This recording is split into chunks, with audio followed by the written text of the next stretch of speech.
I'm gonna make a quick video on just a quick, setup to do some lap joints on 1/8" steel, so 11 gauge steel.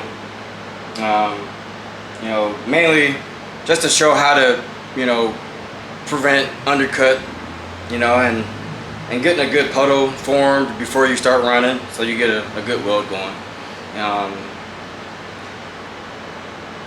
First thing I'll do, one, I try to buy cold rolled steel. Just to, it takes less time to prep. The money you spend on it, I think, the less prep time you're gonna spend, more than makes up for it.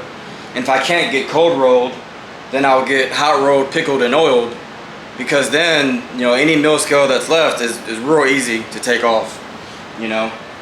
I usually use this, lately I've been using, which is almost down, the Scotch-Brite pad on my angle grinder. They're like 20 bucks a pad, but I've gotten, a lot of use out of this one. I hope I got a backup in there.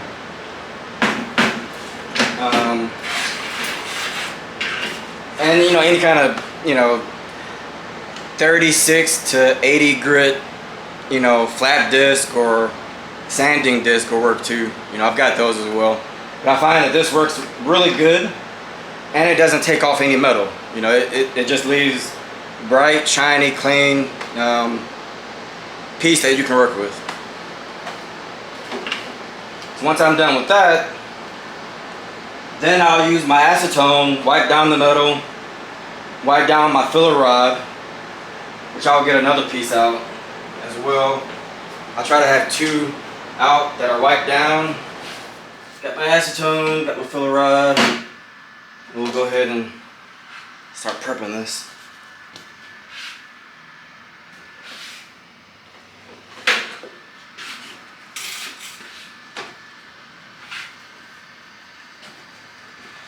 I always like to use different, I use my TIG rod gloves, or my TIG welding gloves, only for TIG welding, or at least I try to, just to make them last longer.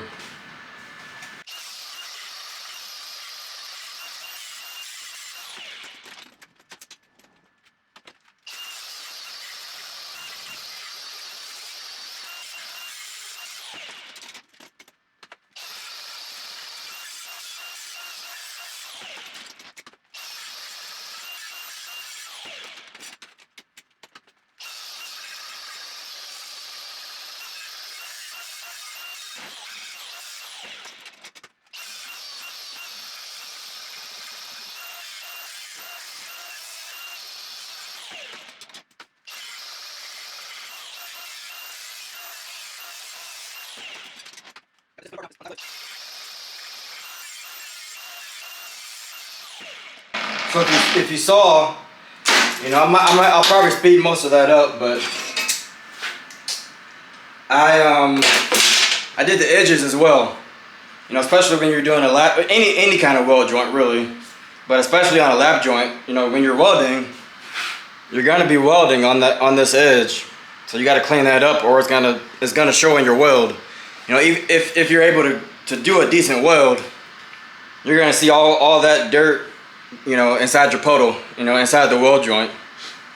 And even if you're doing, like a fillet weld, T-joint, the weld, if you weld on this side, it'll pull in, contamination from the backside. So you got to clean the whole piece, and that's what takes the most time in TIG welding, is just cleaning everything, making sure everything's good. Your work piece, your filler rod, and your tungsten, all need to be good and free of contamination. So the next thing I'll do is wipe everything down with acetone.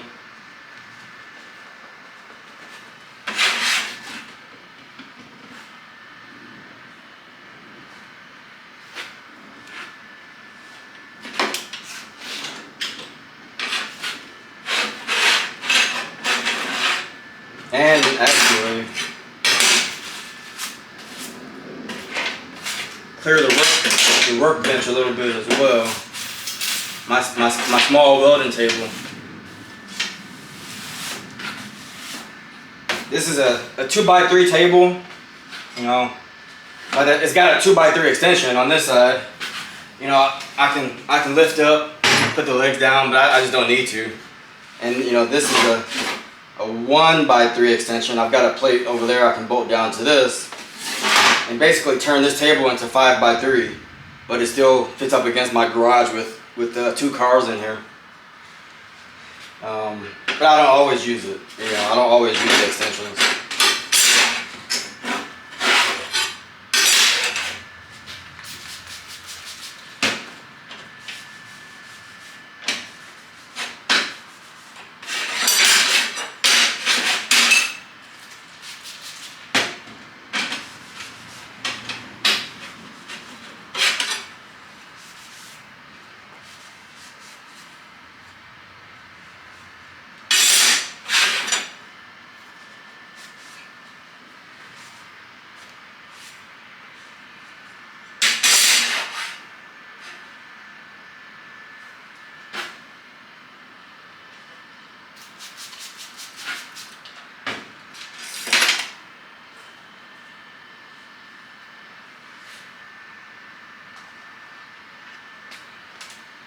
I'll show you this. I don't know if you can see it, but all that dirt, you know, that's all from just one wipe of one filler rod.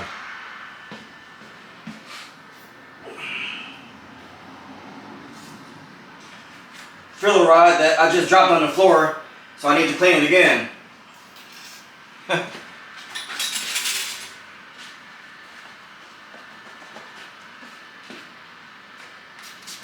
I'll do a real quick wipe one more time because I dropped it. Let me get this other one.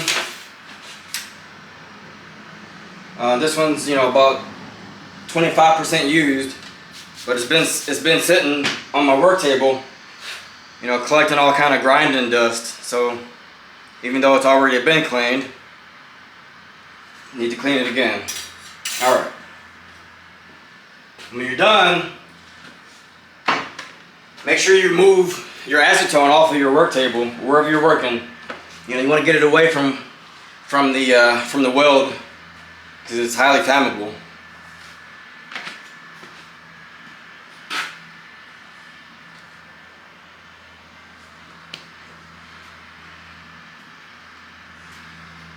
All right.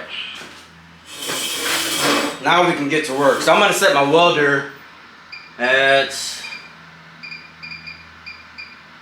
I'll set it at 135.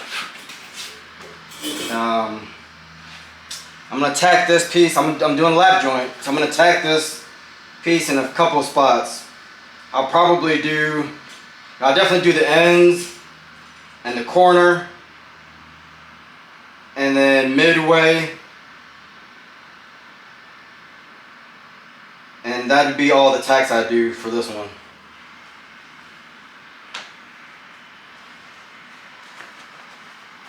But that's the purpose of practicing too, is just finding out what procedures work best for you. You know, maybe I'll need more than just 1, 2, 3, 4 tacks. But we'll see. We'll find out.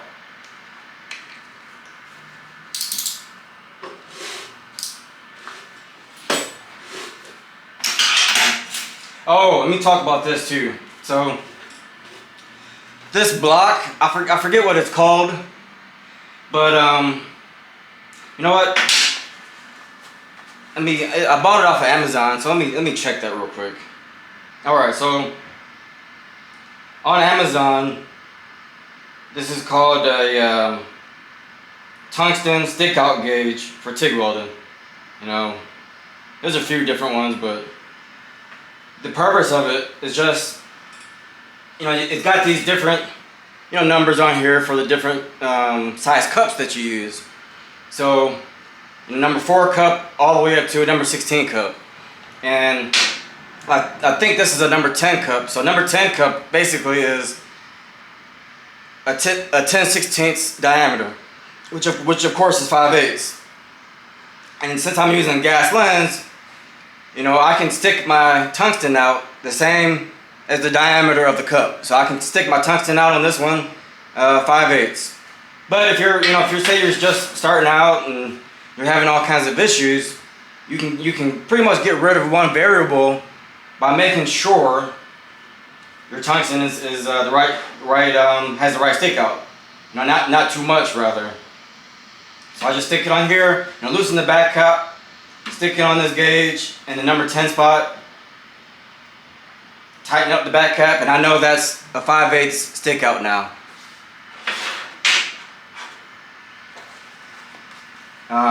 Which should, you know, should get rid of at least that one variable.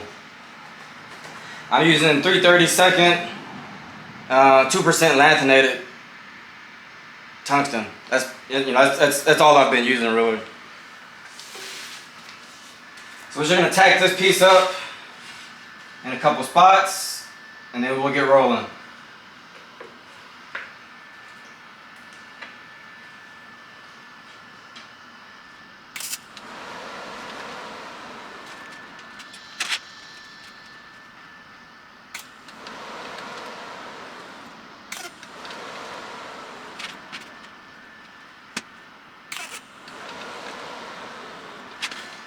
Alright, based on that, I'm turning my machine up to 150, back to where it was.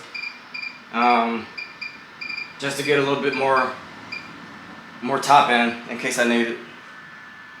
That tack took a little bit longer than it should have to get to wet out and get both the top piece and bottom piece.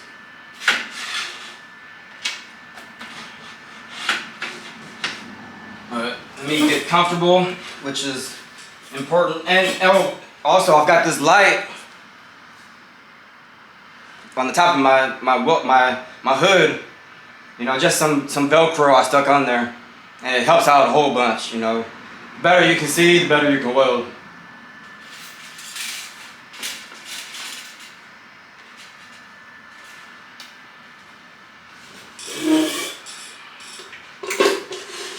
My next welding table that I build, I'm not gonna have any shelves here.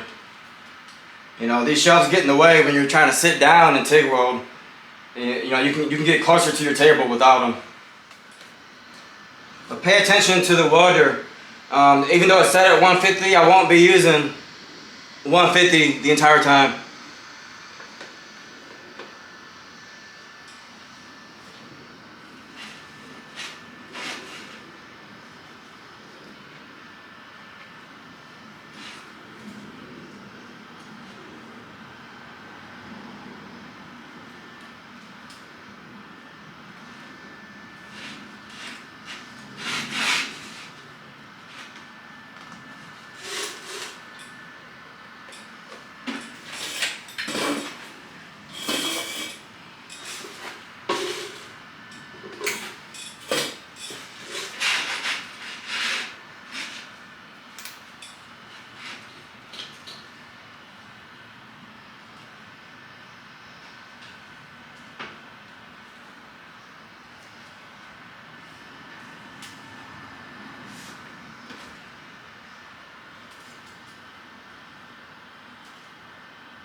So I've got a little bit of, I wouldn't call it undercut, but yeah, I'll call it undercut. I got a little bit of undercut on the top of the plate. And basically, that's from having a wider arc with a little bit too much arc length, so how do you fix that? One is getting a little bit closer, getting your tungsten a little bit closer to the weld, and having a different grind on your tungstens, because you'll see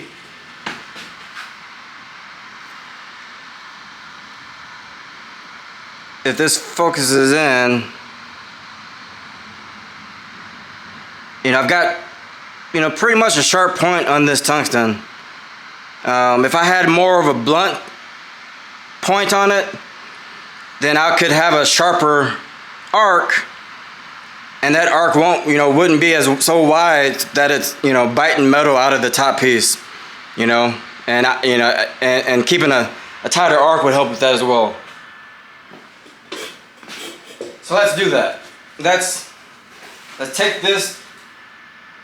take this tungsten out and grind a different angle on it. I'll use the other side of it and grind a more blunt taper on it, and then we'll continue on and see what the difference is.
Alright, so that more blunt grind did a whole lot better.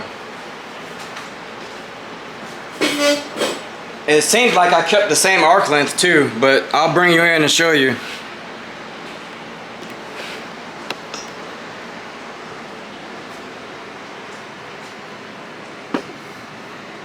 So, from here to here, I had more of like a pencil taper, or maybe like a 45-degree taper. And then from here, and you can see my stop, the heat affected zone is where, that's where I stopped. And then from here to here, I had the more blunt taper, and I see, like, let me get the light on it.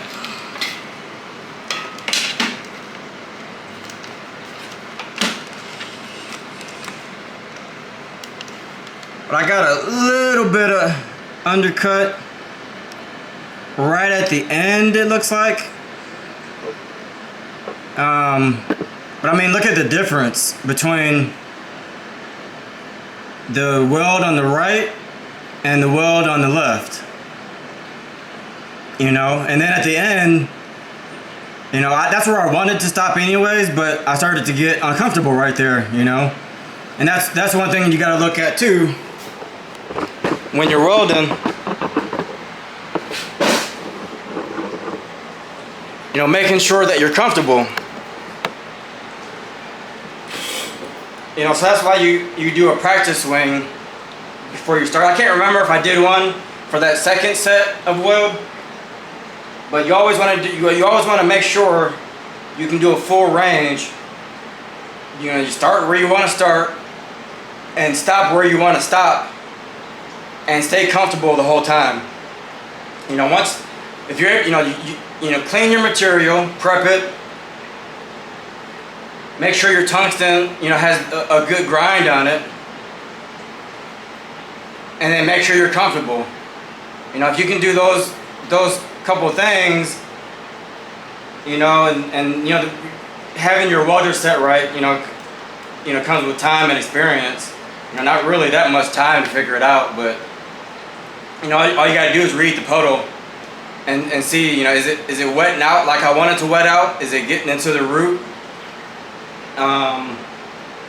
And just control it with your pedal. You know, if you don't have a pedal, then it just takes a little bit more time to figure out what you're gonna set your welder at. You know, and you know, you can control your pedal by just, you know, how fast you're going. You know, just, you know, increase your travel speed, put more filler in, and you can control the pedal or your pedal that way as well. But just wanted to do a quick video. You know, I gave out, you know, the same advice that I did today, which is, you know, clean your material, you know, have a blunt, you know, tungsten grind, and you can sharpen that arc for, you know, thinner material like this 11 gauge. You know, like when I'm doing my 1/4 inch plate, I still use 3/32 tungsten, but sometimes I'll use 1/16 filler rod if I'm gonna do a double pass, or if I'm gonna do a lap joint where it doesn't need a lot of weld. But sometimes I'll use 3/32 as well, you know, and just use a little bit more amperage. But that's it. You know, it's, once you get the basics down, it's pretty simple.